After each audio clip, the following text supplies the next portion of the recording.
Quelqu'un m'a dit que de par mes interventions, je semble parfois légitimer le M23.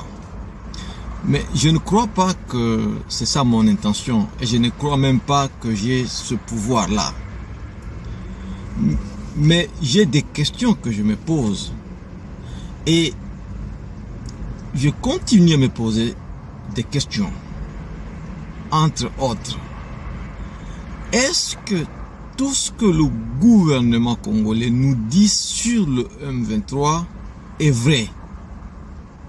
Parce que le gouvernement congolais nous a dit que le M23 ce sont des terroristes. Mais lorsque je le vois sur la même table de négociation à Nairobi, je me pose encore des questions. Mais est-ce que ces gens sont vraiment des terroristes?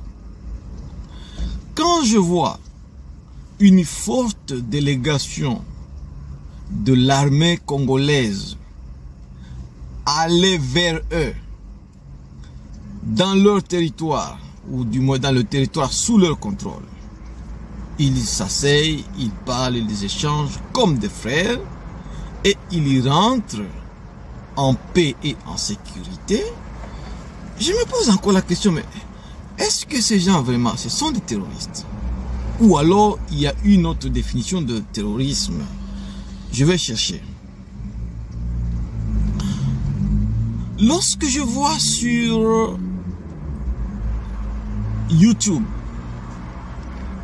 des vidéos des populations de Rutshuru, Kiwanja, Bunagana déclarer qu'ils se sentent plus en sécurité avec le M23 qu'avec les FARDC, je me pose la question, est-ce que ce sont des terroristes ces gens? Parce que vous avez déjà vu, même une seule fois, la population sous occupation sous les terres occupées par, disons, dans le territoire occupé par les ADF. Vous avez déjà vu des populations déclarer que nous, on est à l'aise ici, on est bien.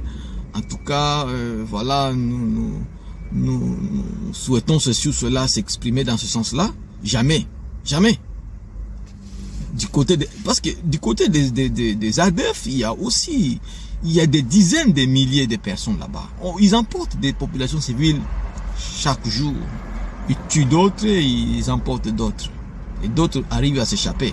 Mais ils ne vous diront jamais que, voilà, nous déclarons que ici nous sommes bien. Mais du côté du M23, il y a quand même des populations qui déclarent ouvertement, du moins sur YouTube, que nous suivons ici, ils sont à l'aise.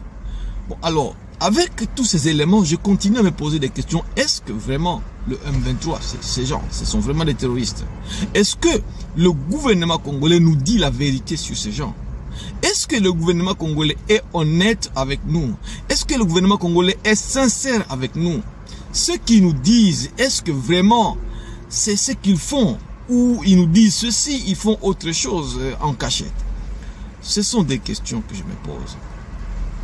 Mais je suis en train de plaider auprès de la communauté internationale que cette dernière, si elle veut aider la population congolaise à vivre en paix et en sécurité, qu'elle ne se focalise pas seulement sur un point de la population, un point du territoire national. Parce que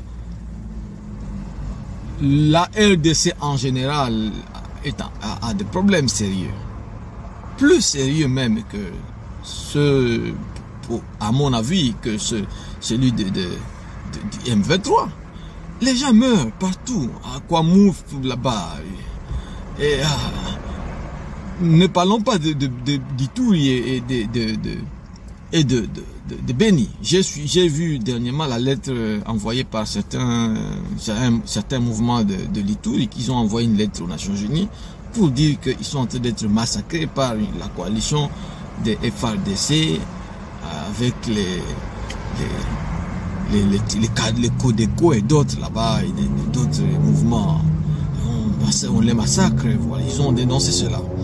J'ai suivi aussi dernièrement qu'à Nairobi, la population de Mwenyamulenge a suspendu sa participation parce que les Mai Mai les ont attaqués, ils ont tué leur population.